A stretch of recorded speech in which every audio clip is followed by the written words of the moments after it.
काशी विश्वनाथ ओगड़दानी त्रिकालदर्शी कैलाशी अविनाशी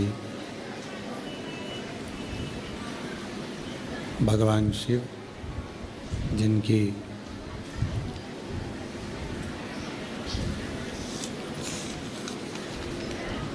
पुनित पावन पवित्र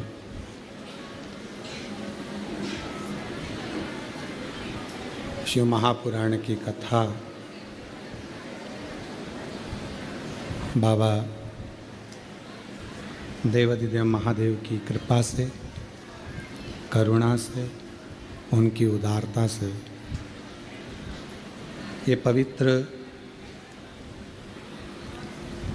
12 ज्योतिर्लिंग का मध्य बिंदु कुबेरेश्वर धाम, जहाँ ये पवित्र पावन शिव महापुराण की कथा नवरात्रि के पावन अवसर पर शिव शक्ति की उपासना में ये भगवान शिव के पवित्र कथा 5 दिवसीय शिव महापुराण की कथा बाबा कुबेर भंडारी की भूमि पर चल रही थी, जो आज विराम की ओर जा रही है। 24 तारीख से ये कथा प्रारंभ हुई थी, जो 28 तारीख तक चली। कथा के मुख्य यजमान स्वर्गीय श्री संजय कुमार जी की स्मृति में श्रीमती शीतल पटेल जी द्वारा भिलाई छत्तीसगढ़ से 5 दिवसीय शिव महापुराण कथा के मुख्य यजमान पद आपने ग्रहण किया, उसके लिए साधु का। श्री प्रदीप बंसल जी, ममता बंसल जी, श्री कांता बंसल जी दिल्ली से आपने 4 दिवसीय शिव महापुराण कथा के मुख्य यजमान का पद ग्रहण किया। श्रीमती महेश्वरी बाई साहू, पुत्र श्री गजेंद्र कुमार साहू जी राजनांदगांव से 2 दिवसीय शिव महापुराण कथा के यजमान पद ग्रहण करें। श्रेया जोशी जी, रीना जोशी जी झारसुगड़ा ओडिशा से 2 दिवसीय शिव महापुराण कथा का यजमान पद ग्रहण किया। श्री ब्रजेश सीमा तिवारी जी ग्वालियर से शिव महापुराण कथा का 1 दिवसीय यजमान पद ग्रहण किया। श्री ब्रजेश गुप्ता जी खरगोन मध्य प्रदेश से 1 दिवसीय शिव महापुराण कथा का यजमान पद ग्रहण किया। श्री वासु गोयल जी बल्लभगढ़ हरियाणा से 1 दिवसीय शिव महापुराण कथा का यजमान पद ग्रहण किया। सीमा यादव जी विदिशा से 1 दिवसीय शिव महापुराण कथा का यजमान पद ग्रहण किया। श्री हेमंत ममता खरे, हर्ष दीपिका अंश खरे जी बिलासपुर से 1 दिवसीय ऑनलाइन शिव महापुराण कथा का यजमान पद ग्रहण किया। श्री ओम प्रकाश अग्रवाल जी, अंकित पूनम वैशाली, आराना अग्रवाल जी रुड़की हरिद्वार से 1 दिवसीय ऑनलाइन शिव महापुराण कथा का यजमान पद ग्रहण किया। दीपक रोहन रेणु जायसवाल जी मेरठ उत्तर प्रदेश से 1 दिवसीय ऑनलाइन शिव महापुराण के यजमान पद ग्रहण किया। श्री भागवत बापू जी गोवा से 1 दिवसीय ऑनलाइन शिव महापुराण कथा का यजमान पद आपने ग्रहण किया। श्री आलोक कुमार सतपथी कीर्ति माई सतपथी जी आनंद नागर ओडिशा से 1 दिवसीय ऑनलाइन शिव महापुराण कथा का यजमान पद ग्रहण किया। श्री मच्छिंद्र दत्तू भाऊ चांदर जालना महाराष्ट्र से 1 दिवसीय शिव महापुराण कथा का यजमान पद ग्रहण किया। श्रीमती गीता मोहन लाल शर्मा जी मुंबई महाराष्ट्र से 1 दिवसीय ऑनलाइन शिव महापुराण कथा का यजमान पद ग्रहण किया। सुहासिनी विजय कुमार रामचंद सुरशेटवार जी उदगीर महाराष्ट्र से एक दिवसीय ऑनलाइन शिव महापुराण कथा का यजमान पद ग्रहण किया, जिन्होंने इस पवित्र आपके जीवन में समाप्त न हो। जैसे मां लक्ष्मी की पूर्ण आहुति नहीं होती, क्योंकि लक्ष्मी कभी पूर्ण नहीं होती। जब भी मां लक्ष्मी का कोई यज्ञ होता है, माता लक्ष्मी का जब कोई अनुष्ठान होता है, मां लक्ष्मी की कोई आराधना होती है, तो उसमें पूर्ण आहुति नहीं होती, क्योंकि लक्ष्मी कभी पूर्ण नहीं होती। किसी व्यक्ति को कब जरूरत है, किसी व्यक्ति को कब जरूरत है, पूर्ण तृप्त लक्ष्मी से या भोजन से कोई नहीं हुआ। उसके जीवन में कब जरूरत पड़ गई, उसके जिंदगी में कब आना पड़ गया, कब पैसे की जरूरत पड़ गई, तो लक्ष्मी कभी पूर्ण नहीं, आती रही जाती रही। उसी तरह शिव महापुराण की कथा का कभी समापन नहीं हुआ, केवल विराम हो जाता है।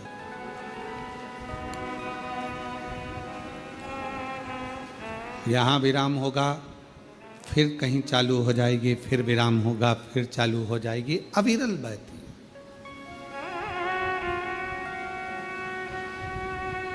भक्ति भगवान देवाधिदेव महादेव की उपासना ये कभी समाप्त नहीं होना चाहिए। जितनी उमंग, जितना उत्साह, जितना आनंद, और हम तो कहेंगे जितने भी शिव भक्त भले एक दिवसीय यजमान बने हों, 2 दिवसीय बने हों, चाहे 4 दिवसीय बने हों, चाहे 5 दिवसीय बने हों, शिव जी से प्रार्थना करना कि हमको 7 दिन का पूरा यजमान जरूर बनाना। एक बार ऐसी भी कृपा भले बने।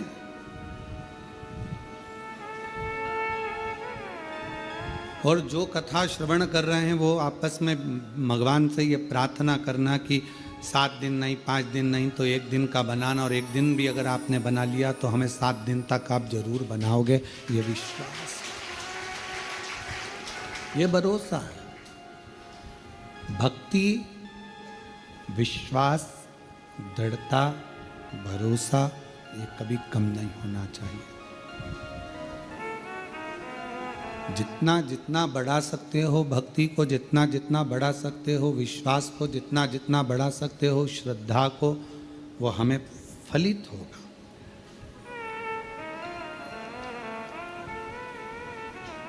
बीज बोने से पहले जमीन को देखना पड़ता है कि जमीन उपजाऊ है कि नहीं। बीज तो बो दिया आपने और मालूम पड़े वो अंकुरित ही ना हो तो बिगड़ जाए। अभी लोगों ने सोयाबीन बोया, मक्का बोई, मूंगफली बोई, सिंगदाना,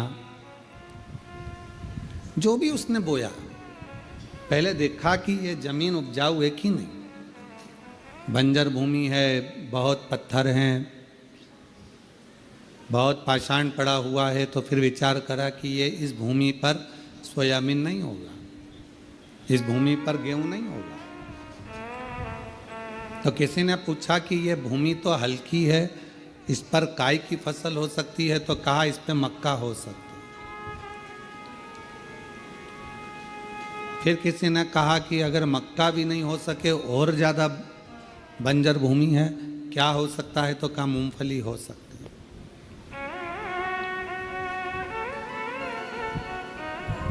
बहुत सारी चीजें। शिव पुराण भी यही कहती है, यदि आप फसल नहीं बो सकते, मतलब हृदय से भक्ति का संचार नहीं कर सकते, तो थोड़ा थोड़ा कथा को श्रवण कर लिया करो। और अगर इस जमीन पर कथा भी, इस मन रूपी भूमि पर कथा भी ना ठहरे, तो फिर थोड़ा थोड़ा भजन गुनगुला लिया करो। मक्का की खेती तो हो सकती है, और अगर मक्का भी ना हो, भजन भी ना गुनगुना सको, तो फिर कहा कि मूंगफली बो दो, मतलब एक लोटा जल लेकर शंकर के मंदिर जाना चालू कर दो। तो उसको अंकुरित करना ये आपके ऊपर है। भूमि को क्लीन करना, भूमि को श्रेष्ठ बनाना, ये आपके ऊपर है। आप सभी को मालूम होगा, भगवान मैया यशोदा जी की गोद में जो खेले उनका नाम क्या था? भगवान कृष्ण। वसुदेव जी के जो लाडले रहे हैं उनका नाम है भगवान कृष्ण। राधा जी के जो प्रिय रहे हैं वो भगवान कृष्ण। रुक्मणी जी से जिनका विवाह हुआ है वो भगवान कृष्ण। कृष्ण का मतलब क्या? कृषि इति कृष्णः। किसी ने भगवान कृष्ण से पूछा कि तुम्हारी मैया ने तुम्हारा नाम कृष्ण रखा, गुरुदेव ने तुम्हारा नाम गर्गाचार्य बाबा ने कृष्ण रखा, क्यों रखा? तो कहा कृषि इति कृष्ण, मतलब किसान जमीन में बीज बोता है, फसल लेता है। भगवान कहते हैं मैं भी सभी के दिल में भक्ति का और प्रेम का बीज बोकर फसल लेता रहता हूं। मेरे भगवान कृष्ण भी बहुत बड़े किसान हैं। उनका नाम ही कह रहा है कृषि इति कृष्ण। मैं फसल बोता हूं, किसान जमीन में बोता है, मैं दिल में बोता हूं। ये बीज डालता है, मैं भक्ति डालता हूं। वो भी फसल को लेता है, मैं भी फसल को लेता हूं। अपने भक्त को तैयार कर लेता हूं और फिर वो भक्त फसल को अपने घर में रखता है। तो जब फसल घर में आती है तो उसका भोग सब करते हैं। उसी तरह घर में यदि एक शिव भक्त पैदा हो जाता है तो वो पूरी 71 पीढ़ियों को तार देता है। सब भोग सब भोग।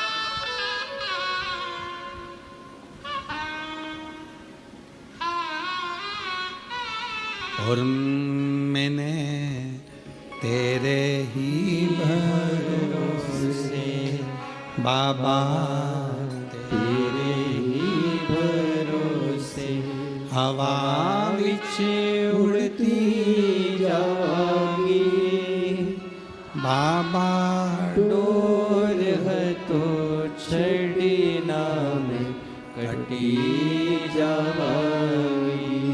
भोले मैं तेरी पतंग शंभू, मैं तेरी पतंग हवा बिच उड़ती जागी। बाबा डोर है तो छड़ी नाम कटी जागी। भगवान कृष्ण कृषि इति कृष्ण। खेती करे, फसल ले। मोहल्ले का, कॉलोनी का, सोसाइटी का, घर का, गांव का एक व्यक्ति भी यदि शिव के मंदिर जाना प्रारंभ कर देता है तो वो धीरे धीरे समझ लेना कि पूरे गांव को, पूरे मोहल्ले को, पूरे कॉलोनी को पार उतार देता है। एक व्यक्ति श्री शिवाय नमस्तुभ्यम कहना प्रारंभ करता है, उसके मुख का दर्शन उसके गांव के लोग करते हैं तो वो भी पार उतरना प्रारंभ कर देता है। दरवाजे पर, दीपावली पर, दिवाली के समय पर पूरे घर की सफाई करो, पूरे घर को साफ करो, दरवाज़ा भी साफ करो, पेंटिंग भी करो, रंगाई भी करो, डेंटिंग भी करो, इंटीरियर भी करो, सारा साज सामान लगाओ। पर एक काम जरूर करना कि दीपावली पर बाजार से एक स्टिकर खरीद कर लेकर आना, श्री शिवाय नमस्तुभ्यम का, वो दरवाजे पर लगा देना, जिससे हमारे घर में जो प्रवेश करे वो पढ़ ले। पढ़ेगा, आप दरवाज़ा खोलोगी, उतनी देर में उसने मुख से उच्चारण कर लिया। दरवाज़ा बंद था, बाहर खड़ा था, दरवाजे पर क्या पढ़ा उसने? श्री शिवाय नमस्तुभ्यम। आपने दरवाज़ा खोला, उसने पढ़ लिया। आप जैसे ही दरवाज़ा खोलोगी, उसके मुख का दर्शन करोगी तो कुछ गलत भी होने वाला होगा तो वो अच्छा होना प्रारंभ हो जाएगा, क्योंकि मुख का दर्शन करो।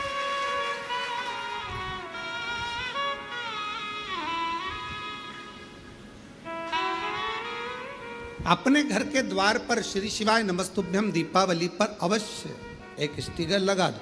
कोई आएगा दरवाजा खोलने से पहले वो पढ़ लेगा, क्योंकि जिसका घर होता है उसको पढ़ा जाता है। श्री भानु प्रताप जी का, राम किशन जी का, हरि प्रसाद जी का, नारायणी बाई जी का इनका मकान है, कमलाबाई जी का इनका मकान है, तो उसी तरह नाम पड़ेगा श्री शिवाय नमस्तुभ्यम। आप दरवाजा खोलोगी, उतनी देर में उसने पढ़ लिया, पढ़ा, कुछ गलत सूचना देने भी आएगा ना और आपने उसका मुंह का दर्शन कर लिया तो वो गलत भी अच्छा होना प्रारंभ हो जाएगा, बेकार नहीं होगा, कुछ श्रेष्ठ हो।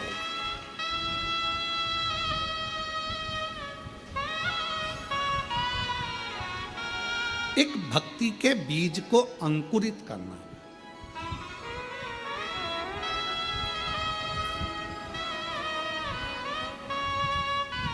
कथा में कहा था, एक बेलपत्र के वृक्ष के नीचे एक बेलपत्र में 68 करोड़ तीर्थ होते हैं।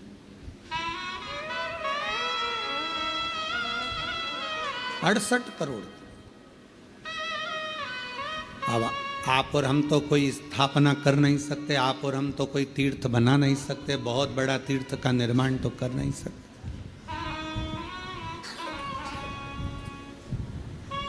क्यों? आपने देखा होगा लोग मठ मंदिर बनाते हैं तो ऐसी जगह पर बनाते हैं जहां लोग आते रहे। जैसे वृंदावन में किसी को मंदिर बनाना है, मठ बनाना है, आश्रम बनाना है तो सोचते ब्रज में बनाओ। क्यों? क्योंकि ब्रज में कोई आएगा तो भूल से अपने आप ही आएगा। अवध में बनाओ, अवध में आएगा तो अयोध्या में जो आएगा तो अपने आप ही। चित्रकूट बनाओ, चित्रकूट में कोई आएगा अपने आएगा। उज्जैनी बनाओ, महाकाल कोई आएगा अपने आएगा। ओमकारेश्वर बनाओ, कोई आएगा अपने आएगा। हरिद्वार बनाओ, कोई आएगा अपने आएगा। पर सारे तीर्थों से हटकर एक धाम, कुबेरेश्वर धाम, जहाँ बाबा स्वयं अगर बनाना होता, कोई हमसे कहे कि गुरुजी आप वृंदावन बना लेते, ओमकार बना लेते, उज्जैनी बना लेते, पर बनाने वाला विषय नहीं है। यहाँ तो कंकर में शंकर बसता है अपने आप। ये तीर्थ है जहाँ लोग भाव से आते, यहाँ लोग दिल से आते। इसको बनाया नहीं जाता, ये स्वयं है, स्वयं। यहाँ बैठकर आप कहीं पर भी घूम कर आए हो, कितने भी तीर्थ घूम कर आए हो, पर कुबेरेश्वर बाबा के दरवाजे से अंदर प्रवेश करोगे, आपको एक अलग से ऊर्जा लगेगी। देखते देखते देखते आनंद के साथ अब जब बैठकर 108 बार श्री शिवाय नमस्तुभ्यम कहोगे, बाबा को एक लोटा जल चढ़ाओगे, दिल से कंकर शंकर की पूजन करोगे, रुद्राक्ष हाथ में लोगे, एक अलग से ऊर्जा अपने अंदर एकत्रित होगी अंदर।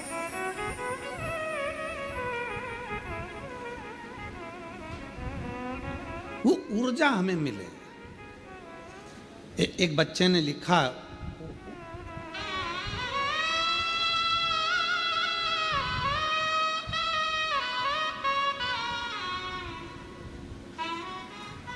उसने अपने दिल की बात लिखी है, अन्यथा न लीजिएगा, ठीक है। कोई अपने अवगुण को जब किसी के सामने, गुण तो सब बताते हैं, अवगुण कौन बताता है, पर कोई अपने अगर अवगुण को बताता है तो उसको श्रेष्ठ मानना चाहिए कि उसने अपने अवगुण गिने।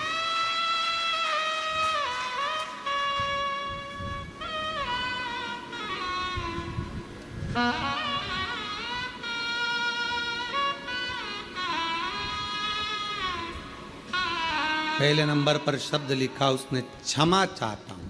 अब उसने पहला शब्द, और इस पत्र को हमने पहले नंबर पर इसलिए लिया क्योंकि हमें खुशी हुई इस पत्र को पढ़कर कि उसने अपना अवगुण गिनाकर सुधरने का प्रयास किया। मेरी उम्र 20 साल है, बोल रहे हैं आप उसको स्वीकार करें।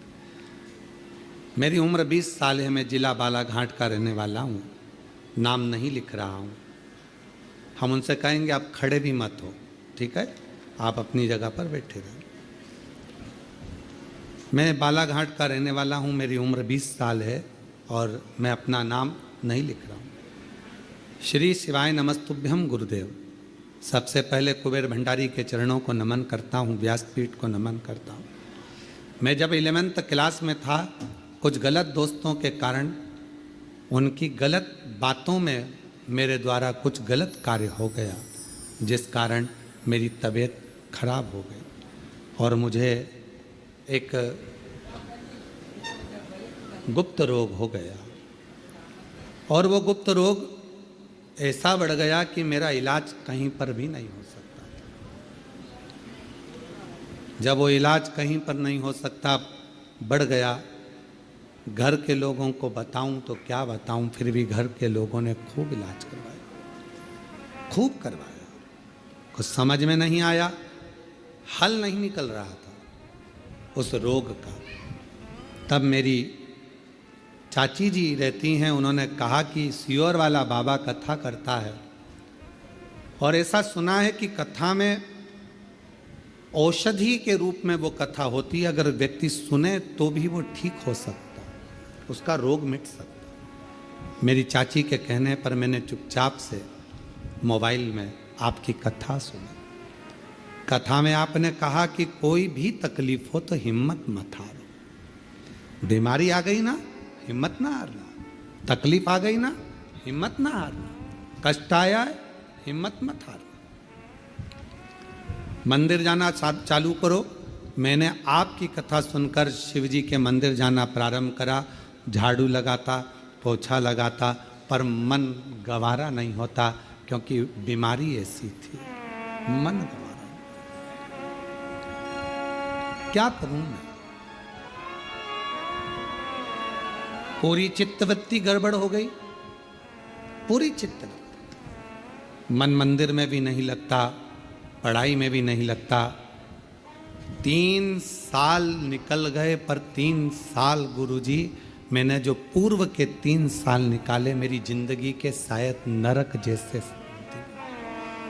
उस बीमारी के चलते सब दूर हटें, उस बीमारी के चलते कोई स्वीकार ना करे, पर शिव के मंदिर नहीं छोड़ा।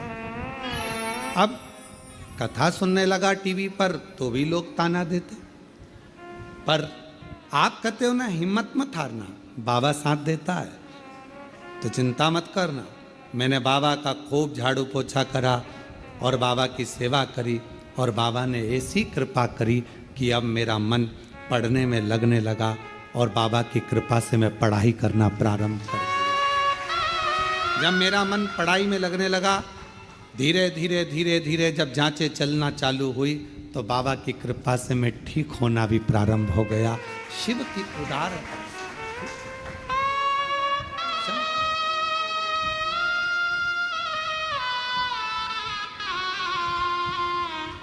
आज केवल बाबा को प्रणाम करने के लिए आया हूं कि मुझे बाबा ने बहुत बल दिया और मुझे स्वस्थ किया।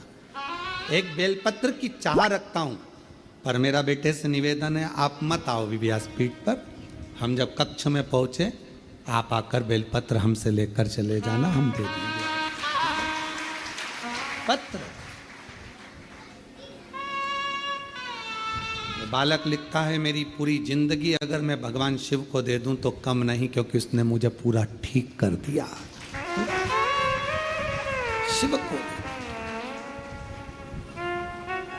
मेरा बेटों से निवेदन है, मेरा बेटियों से भी निवेदन है, आप अपने मित्रों से मित्रता उतनी रखें जितनी जरूरत है।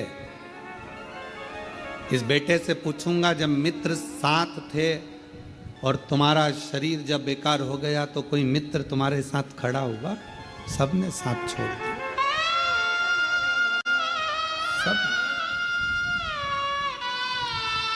आज की वो मित्रता नहीं है कि आप सोचो कि कृष्ण और सुदामा की मित्रता होगी। आज की वो मित्रता नहीं है कि आपको लगे कि कर्ण और दुर्योधन की मित्रता होगी। आज की मित्रता वो नहीं है कि अर्जुन और भगवान कृष्ण की मित्रता होगी। आज की मित्रता तो केवल आपके द्वारा धन है, उसका भोग करना है, आप श्रेष्ठ हो, आपका भोग करना है, उसके बाद आपको लात मारकर बाहर कर देगा। सतर्क हो जाए मेरे बेटा बेटियां, सतर्क।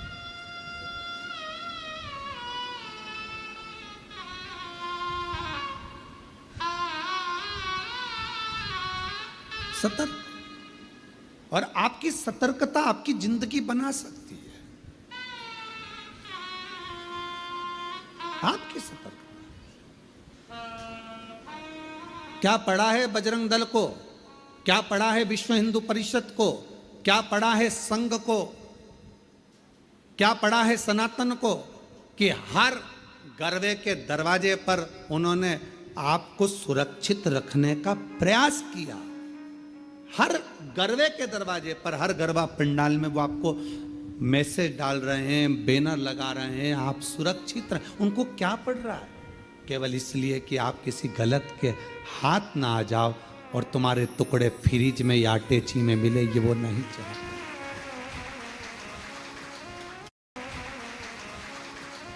तुम्हारे टुकड़े फ्रिज में या अटैची में मिले, ये वो नहीं चाहते हो। उनको कुछ नहीं पड़ रहा, फिर भी आपके लिए झगड़ रहे हैं, आपके लिए लड़ रहे हैं, आगे बढ़ रहे हैं कि आप सुरक्षित रहें, आपकी रक्षा हो।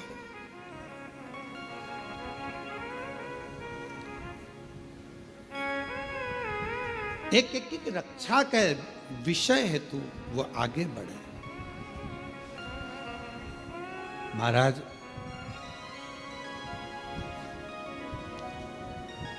आप उस पर आश्रित होकर, जब बच्चे ने लिखा कि कहीं कुछ नहीं हो सकता, तब हार कर शिव की शरणागति।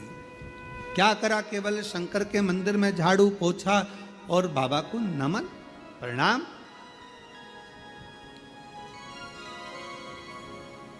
उतने में भगवान ने स्वीकार कर लिया। क्यों? क्योंकि वो सब दूर से टूट चुका था, हताश हो गया था कि अब कोई साथ नहीं देगा। तब अंतिम बिंदु में उसने अपनी चाची की वाणी पर भरोसा करा कि मेरी चाची ने मुझसे कहा है कि अब तू एक काम कर कि वो सियोर वाला बाबा कथा कहता है, उसको सुनना चाहिए। सुना तो मन तो लगाया उसने। पढ़ाई में मन नहीं लग रहा था, 11वीं के बाद एग्जाम देना बंद, पढ़ाई बंद, तो कम से कम उसने दिल तो लगाया, फिर पढ़ाई चालू कर दी। विद्यार्थी, उसके अंदर हिम्मत तो जागृत हुई। कल एक बेटी रोती रोती कह रही थी, गुरुजी, गुरुदेव, जब हम पीछे बाबा के दर्शन करने के लिए बट वृक्ष की ओर जा रहे थे, तब वो कह रही थी कि गुरुदेव, मैं बहुत हताश हो गई। मैंने पूछा, बेटा क्या हुआ, क्यों हताश हो गई? कहा, मैं 9 साल से नौकरी की सर्विस की तैयारी कर रही हूँ, पर मेरा गवर्नमेंट जॉब नहीं लग रहा। मैंने कहा, इतने में हार गई तू? 9 साल में, केवल 9 साल। वो 14 वर्ष मेरे राम जी महाराज वन में रहे और हिम्मत नहीं आ रहे।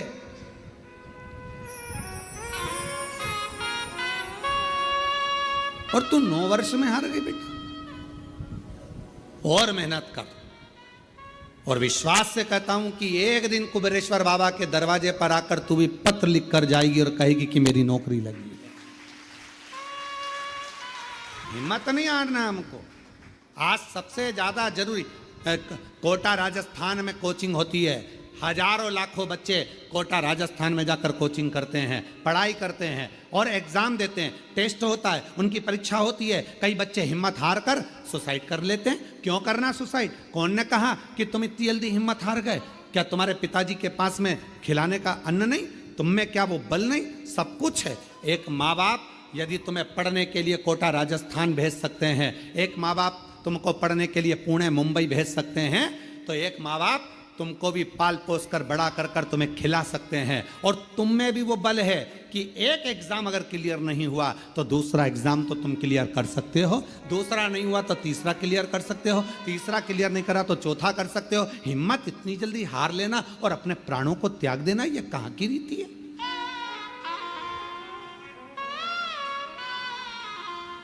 अपनी हिम्मत को मत हारो, अपने विल पावर को कभी कमजोर मत होने दो। कितनी सुंदर कथा है। माँ दुर्गा भवानी के 9 रूपों में आती है एक माँ चंद्र घंटा की कथा। कौन सी माता है? चंद्र घंटा। कब की कथा है ये? चंद्र घंटा माता की कथा वर्णन करती है कि माँ का ये रूप कब प्रकट हुआ। कब?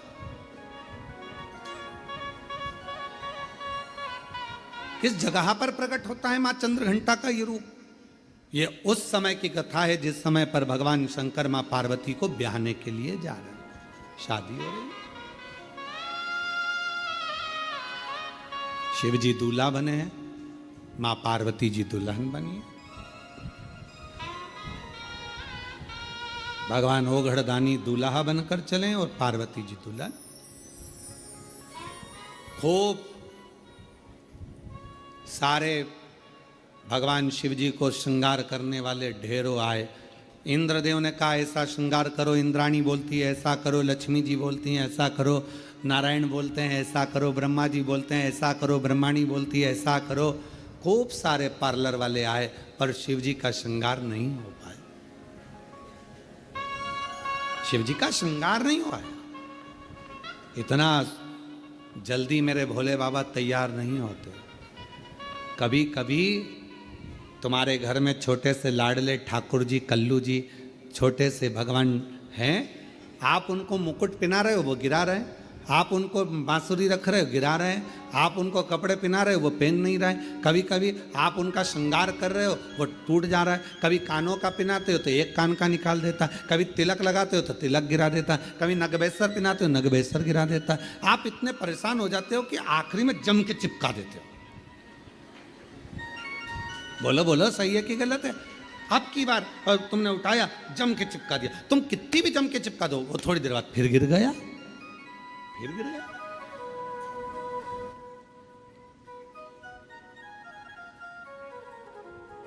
और कभी कभी ऐसा होता है कि 1, 2 मिनट, 5 मिनट, 10 मिनट में पूरा श्रृंगार हो जाता। कभी कभी तो परेशान कर दे, कभी कभी श्रृंगार कर दे। क्यों? आपके अधीन नहीं, वो अपनी मर्जी से तैयार होते हैं और अपनी मर्जी से ही आनंद पाते हैं। अपनी मस्तक पर मलिया गिरी चंदन, ऐसा तिलक लगाया, मोर मुकुट कानों में कुंडल, ऐसा मुकुट लगाया, महकता रहे दरबार सावरे, महकता रहे दरबार सावरे, तेरा किसने किया श्रृंगार, तेरा किसने किया श्रृंगार सावरे। लगे दुल्हा सा दिलदार सांवरे, लगे दुल्हा सा दिलदार सावरे, तेरा किसने किया श्रृंगार सावरे। कभी पहन लेते हैं वस्त्र, कभी नहीं पहनते, कभी आभूषण पहनते हैं, कभी नहीं पहनते, उनके ऊपर। अब बाबा को दूल्हा बनाना या शंकर भगवान को सजाना कोई सरल बात है?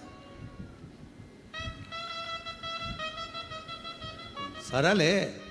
बहुत कठिन, बहुत कठिन। सब देवता हार गए, श्रृंगार नहीं कर पाए सब। और संपूर्ण भारतवासियों को, संपूर्ण देशवासियों को, संपूर्ण सनातनियों को इस कथा में से एक बात सीख लेना चाहिए। आप यदि भगवान शंकर के मंदिर में जाकर सावन के महीने में श्रृंगार कर रहे हैं, आप शिवरात्रि पे शंकर भगवान के मंदिर में श्रृंगार कर रहे हैं, मंदिर के लोगों में आपको सूचना दी कि मंदिर का श्रृंगार करना है, मंदिर में तैयारी करना है, तो आप अपने आप को किस्मत वाला समझना कि भोलेनाथ अपना श्रृंगार तुमसे करवा रहे।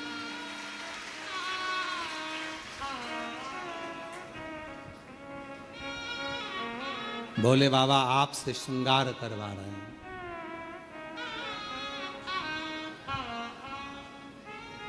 भगवान शिव जी ने अपना श्रृंगार भगवान विष्णु से नहीं करवाया, ब्रह्मा जी नहीं कर पाए, इंद्र नहीं कर पाए, गरुण वरुण नहीं कर पाए, भगवान शंकर का श्रृंगार कोई नहीं कर पाया। और अगर आप शिव जी के मंदिर में जाकर श्रृंगार कर रहे हो, सावन के महीने में शंकर भगवान को सजा रहे हो, आप शिवरात्रि पर भगवान शंकर का श्रृंगार कर रहे हो, तो समझ लेना कि भगवान शंकर जब नारायण जी से नहीं करवाए, ब्रह्मा जी से नहीं करवाए, तो तुम कितने शिव जी के प्रिय हो गए जो तुमसे भगवान श्रृंगार करवाए, तुमसे करवाए। और वो कितना मस्तक पर मलिया गिरी चंदन ऐसा तिलक लगाया। बाबा अगर आप सज रहे हो और हमसे सजवा रहे हो, तो ये तो हम पर आपकी करुणा, हम पर कृपा है। पर किसी किसी को अहंकार आ जाता है, मंदिर में तैयार करते करते किसी किसी को अभिमान आ जाता है, अगर मैं मंदिर नहीं गया तो श्रृंगार नहीं होगा। कई कई माताएं नहीं कह देती, मैं मर गई ना उस दिन मालूम पड़ेगा, तो मर जा। अभी देख लेते, ऐसे मरने से काम नहीं चलेगा। मैं अगर दुकान नहीं गया तो दुकान नहीं चलेगी, मैंने ये काम नहीं किया तो मेरा ये नहीं होगा, मेरा ये काम नहीं हुआ। अरे भाई, कई लोग कहते गौतम मैं हूं जो मंदिर में श्रृंगार कर देता हूं, सावन के महीने में मैंने कैसा श्रृंगार करा, शंकर जी को कैसा सजाया, मंदिर में रंगोली मैंने डाली, मंदिर में ये काम मैंने करा, गौतम मैं हूं जो श्रृंगार कर रहा हूं, मैंने करा। अरे भाई, भगवान नारायण से नहीं करवा पाए, ब्रह्मा जी से नहीं करवाए, इंद्र से नहीं करवाए, तेर से करवा रहे हैं। समझ लेना कि तू भगवान के करीब है, अहंकार मत आने देना, अभिमत्ता नहीं आने देना, अहमता में मत फूल जाना। तेरे से करवा रहे, तेरे से महकता रहे दरबार सारे, महकता रहे दरबार सारे, तेरा किसने किया श्रृंगार सारे, तेरा किसने किया श्रृंगार सारे। अगर वो करवा रहा है तो प्रसन्न हो। इतनों में हमको छाटा उसने, नहीं हुआ श्रृंगार ब्रह्मा जी से, नहीं हुआ श्रृंगार भगवान विष्णु जी से, नहीं हुआ श्रृंगार किसी से। तब भोलेनाथ जी से पूछा कि अब क्या होगा, क्या करें। शंकर भगवान बोले काल भैरव को बुला लो, इससे जोरदार ब्यूटी पार्लर कोई नहीं जानता। अब काल भैरव नाम सुनते से ही लोगों की हालत ढीली हो जाती है।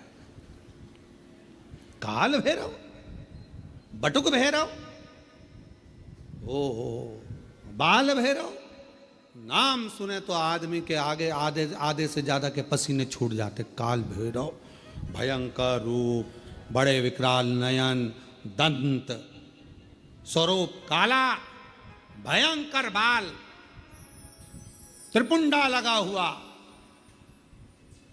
अब इतना तो क्या, तुमने देखा होगा ब्यूटी पार्लर वाले जितने भी होते हैं पहले खुद का श्रृंगार करते हैं। जब वो ही सुंदर नहीं होंगे तो दूसरे को क्या खाक सुंदर बनाएंगे।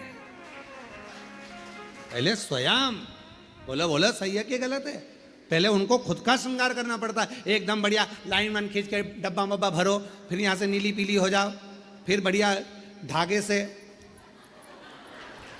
खिंचातानी कर फिर बढ़िया खुद पहले अच्छा जोरदार दिखना चाहिए कि कोई पार्लर में आए तो उसको लगना चाहिए काकी जी कितनी सुंदर लग रही रे, बुआ जी इतनी बढ़िया लग रही है, तो अपने को भी इतना बढ़िया कर देगी। अब मालूम पड़े बोई ऐसी, भयंकर बाल खुले,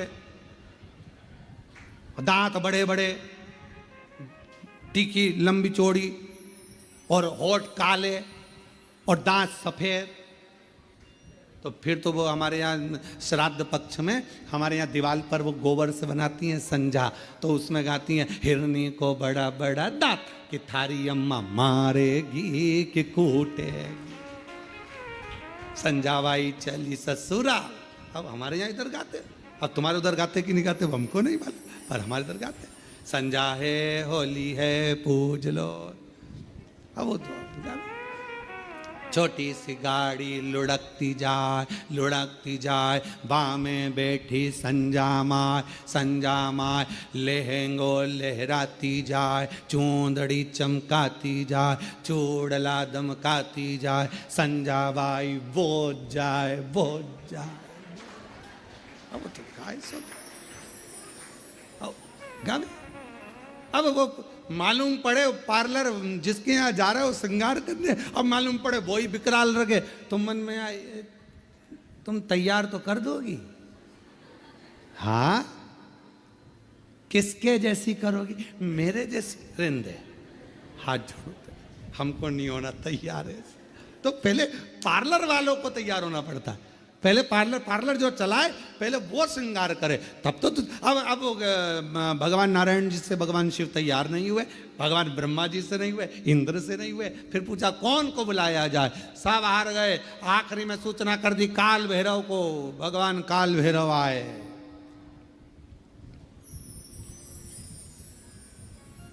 काल भैरव, और जो काल भैरव पहुंचे शंकर भगवान के सामने, शिव जी से पूछा प्रभु क्या करना है? शंकर भगवान कहे तैयार कर दे। तैयार? हाँ।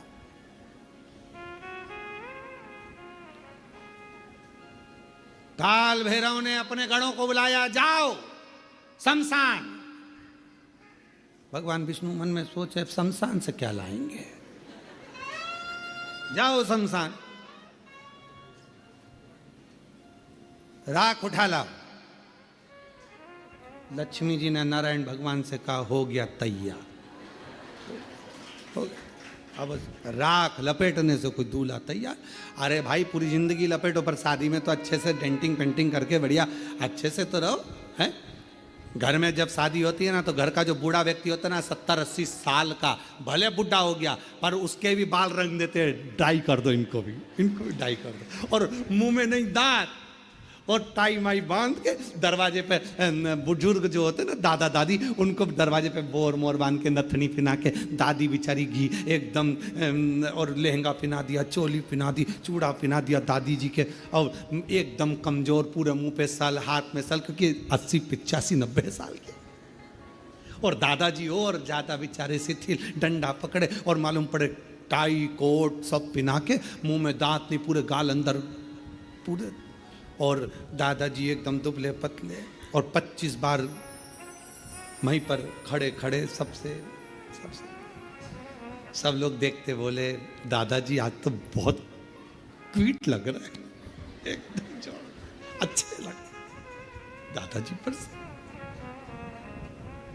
लाओ जरा राख लाओ, राख लाए गए,